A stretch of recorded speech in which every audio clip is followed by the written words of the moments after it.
Oi pessoal, bom, a gente vai dar continuidade às nossas aulas num formato um pouco diferente. A gente vai trabalhar agora com podcasts apresentando os conteúdos das aulas, certo? Então, vamos estar sempre com as explicações dos conteúdos atrelados aos slides, tá? Desde já, eu já peço desculpas pelos pequenos barulhinhos incômodos que vão aparecer, mas infelizmente a gente não tem um estúdio para fazer a gravação, então vocês vão ter que conviver com pequenos barulhinhos de cachorro, panela, batidas, enfim. Mas a voz vai ficar sempre preponderante, então acho que ela não vai atrapalhar muito. Beleza? O tema desse capítulo é liberdade, e a gente vai discutir ele tanto na perspectiva do Aristóteles quanto na perspectiva do Sartre. Né? E além dessas duas questões, desses dois autores da filosofia, a gente também vai trazer um pouquinho a discussão da liberdade para o tema da política, né? O que é liberdade numa perspectiva política, beleza? Então, vamos começar. Bom, pessoal, então sobre Aristóteles, é um autor que a gente já vem discutindo há algumas aulas, né? Pensador da antiguidade, que fundamentou muito da forma como nós pensamos a filosofia, e um dos temas que ele discutiu foi a questão do que é ser livre, né? E para Aristóteles, ser livre é poder escolher agir, né, tomar uma atitude sem que outra pessoa o impeça de fazer. Ou seja, é você não estar sendo coibido, tolhido por uma força ou por alguém que te impeça de fazer aquilo que você deseja fazer. Essa é a primeira questão que a gente tem que partir. Isso vai diferenciar Aristóteles de Sartre, como a gente vai ver quando a gente falar de Sartre. A segunda coisa é que liberdade, então, é poder escolher, né? Só que para o Aristóteles, essa escolha ela tem que estar atrelada racionalmente a uma perspectiva ética, né? Aristóteles atrela toda a sua discussão da liberdade às questões éticas e morais, às questões da reflexão sobre os impactos dessa ação na vida coletiva, desses impactos dessa ação para a comunidade. Pois vamos lembrar que o ser humano, para Aristóteles, é um ser político, um ser que vive na cidade, né? Então, sempre que eu pensar uma ação, eu tenho que pensar quais os impactos disso, se isso é a ação esperada para mim, né? Então, todas essas características são fundamentais na hora de pensar a liberdade para Aristóteles. E a gente vai entender no próximo slide como que isso se dá especificamente, beleza? Então, se liberdade é poder escolher, essa escolha para Aristóteles ela tem três etapas, né? Que ele costuma chamar de deliberação, a própria escolha e a volição. Vamos entender cada uma delas e exemplificar cada uma delas para ficar mais fácil para vocês. A deliberação é a análise do contexto na qual eu me encontro para fazer a minha escolha. Por exemplo, terei uma prova daqui 2 semanas, certo? Vou analisar quais são as condições para essa prova. Tenho acesso a videoaulas, tenho acesso a materiais, tenho acesso aos exercícios que produzi no meu caderno, né? Tenho mais facilidade com a matéria, tenho mais dificuldade com a matéria, né? Tenho condições de estudar com colegas, fazer grupos de estudos. Quais são as questões que envolvem? Tenho quantas atividades até o dia da prova? Né? É só a prova ou tenho mais exercícios, outras lições, uma viagem programada no meio desse processo? Tudo isso envolve, essa análise sobre esse contexto envolve a deliberação.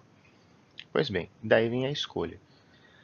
A escolha é: estudarei para essa prova? Não estudarei para essa prova? Farei a prova? Não farei a prova? São escolhas possíveis frente à análise contextual. Já a volição é como agirei eticamente frente a essa escolha. Então vamos separar aí os dois exemplos que eu dei. Primeiro, estudar ou não estudar. Se estudarei para a prova, como estudarei para essa prova? Vou atrás dos materiais que os professores disponibilizaram? Vou fazer as minhas anotações? Ou vou buscar colegas que já têm tudo pronto e pedir para eles me emprestarem? Né? São processos éticos distintos. No primeiro, eu estou fazendo o que se espera de mim. No segundo, eu estou encurtando o processo, né? Fazendo uma atitude que pode ser questionável eticamente. Outra questão, se posso decidir não estudar, o que é um processo também ético já reprovável, né? E aí, na prova, vem uma outra questão importante da abolição. Se eu não estudei, buscarei fazer colas, buscarei ações para driblar a atividade, ou eu vou arcar com as consequências de não ter estudado e fazer a prova assim mesmo. Reparem, como no caso da abolição, são diversos processos éticos que se colocam a partir da minha escolha, né? Outra questão que eu coloquei, fazer ou não fazer a prova. Então, frente a todos os problemas e questões, decidi não fazer a prova. Bom, decidi não fazer a prova, vou arcar com as consequências e ficar com o zero, ou pedir ou pagar por uma prova substitutiva, ou vou correr atrás de dar um jeitinho para ter um atestado, nem que seja falso, etc, etc. Então, e lembrando, aqui a gente está falando de uma pessoa que escolheu não fazer a prova porque não quis, não por questões de saúde, certo? Então, a abolição, ela está relacionada com as nossas posturas éticas, a escolha com as nossas decisões e a deliberação com as nossas análises sobre o contexto. Então eu analiso o contexto, a partir daí eu tomo partido, eu escolho fazer algo e a partir daí eu decido como farei esse algo, que é a ética. Tudo bem? Então é assim que o Aristóteles explica a sua ideia de liberdade e como se dão as escolhas dentro da liberdade humana. Beleza? Bom, no caso do Sartre, a ideia dele de liberdade é uma continuação, em algum sentido, da ideia de Aristóteles, porque ele também prevê que liberdade é a possibilidade de escolher, mas se diferencia porque, na verdade, ele não acha que é só uma possibilidade. Para o Sartre, nós sempre podemos escolher, nós sempre podemos tomar uma atitude independente da circunstância. E nisso ele se distancia completamente de Aristóteles. Porque enquanto Aristóteles dizia que liberdade é não ter um poder maior ou alguém nos tolhendo, alguém nos impedindo de exercer nossa liberdade, para o Sartre, mesmo numa situação na qual alguém poderia estar nos escravizando, estar nos oprimindo de alguma forma, estar nos colocando numa situação de desvantagem, a gente ainda assim tem a liberdade de escolha, a gente ainda assim pode tomar uma atitude, porque para ele, primeiro se estabelece a existência, a situação, e depois se estabelece a nossa consciência, certo? Por isso que ele diz que a existência precede a essência, tá ok?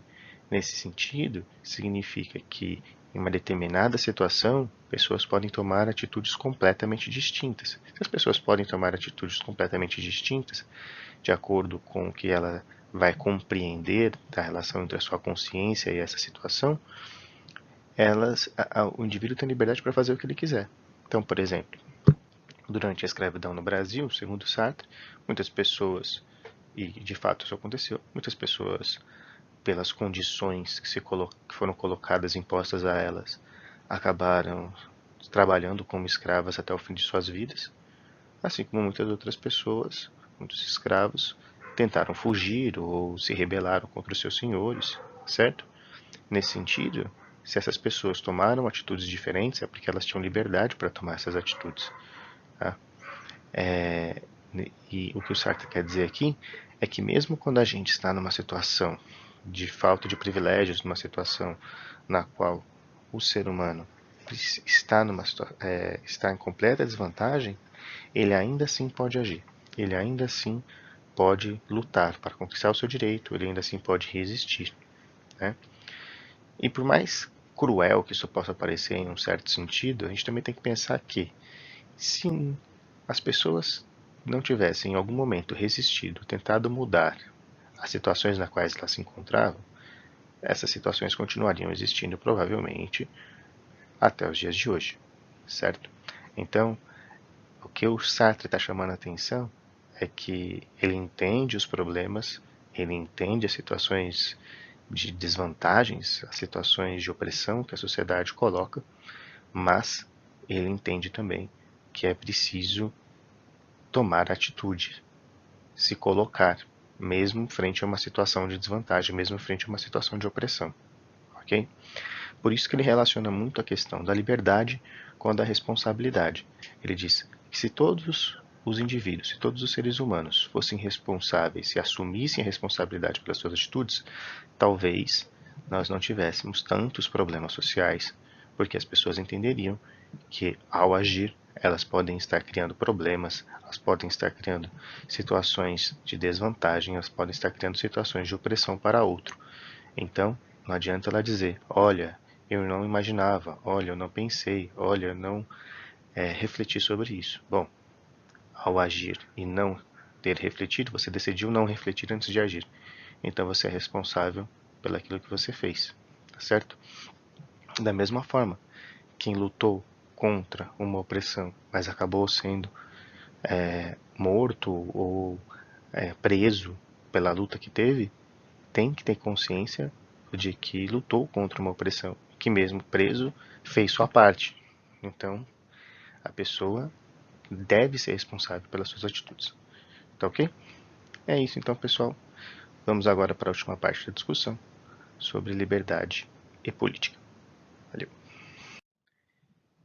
Então, para a gente discutir um pouquinho sobre liberdade política, né, vamos ficar primeiro num aspecto da relação entre a antiguidade e o período da modernidade, e depois as consequências dessa nova forma de liberdade dentro da modernidade. Então, a primeira questão que a gente tem que lembrar é que a liberdade durante a antiguidade grega era uma liberdade que se exercia na política, e essa política era exercida de forma direta, ou seja, todo mundo participava, todo mundo, entendemos, os cidadãos livres, né? Os cidadãos livres. Todo mundo participava das discussões políticas, todos poderiam se colocar na ágora, né, na praça onde se discutia política, e todos poderiam ter as suas ideias, então, validadas ou não pelo grupo. Na sociedade moderna, isso perde força, porque é uma sociedade muito maior, é uma sociedade com subdivisões, né, muito mais intensa, e isso faz com que apareçam novas questões para serem pensadas a partir da liberdade. Liberdade agora não é só a liberdade para a política, mas são as liberdades individuais. É eu poder ser quem eu quiser. Eu poder ter a minha liberdade religiosa, eu poder ter a minha liberdade de crença em ideologias políticas, eu poder ter as minhas liberdades individuais no sentido de poder gostar de quem eu quiser, entre outras situações, mas a maior das liberdades seria eu poder ter as coisas, principalmente poder ter a minha propriedade, não qualquer propriedade, né? Mas principalmente a propriedade privada dos meios de produção, a propriedade privada da classe que está surgindo com a modernidade, que está se fortalecendo com a modernidade, que é a burguesia, né? Então, nesse período a gente vai ter um forte contraponto, não só com a antiguidade, mas também com o período posterior, que era o período medieval, nas quais todas as liberdades não estavam colocadas porque as pessoas tinham que viver sob a égide dos reis, dos monarcas, da igreja, né? Então, na medida em que essa nova classe vai ascendendo, na medida em que essa classe, que é a burguesia, vai se colocando, vai defendendo uma chegar ao poder e chegar a ter a hegemonia da sociedade, eles vão ventilando, divulgando uma visão de liberdade que é calcada na ideia de que o indivíduo tem que ter o poder para decidir as suas coisas e o indivíduo tem que ter a possibilidade de ser quem ele quiser ser, e não um Estado ou um poder maior ficar interferindo. Por isso que neste período é o período que surge a ideia de um liberalismo econômico, né? Se eu tenho a liberdade para ser quem eu quero ser, se eu tenho a liberdade para ter a minha propriedade, eu tenho que dizer como eu vou gerir minha propriedade, como eu vou negociar as ações da minha propriedade com o outro, tá certo? Então, é a partir da modernidade que se constrói uma nova visão de liberdade, uma liberdade focada no indivíduo e também uma liberdade voltada para as questões econômicas e a política relacionada mais a uma derivação do econômico, tá certo? Bom, é isso, pessoal. Façam os exercícios, façam atividades. Qualquer dúvida, manda uma mensagem para mim e a gente vai discutindo o conjunto das aulas. Beleza? Uma boa semana a todos. Se cuidem, lavem as mãos, se previnam, fiquem em casa e até mais.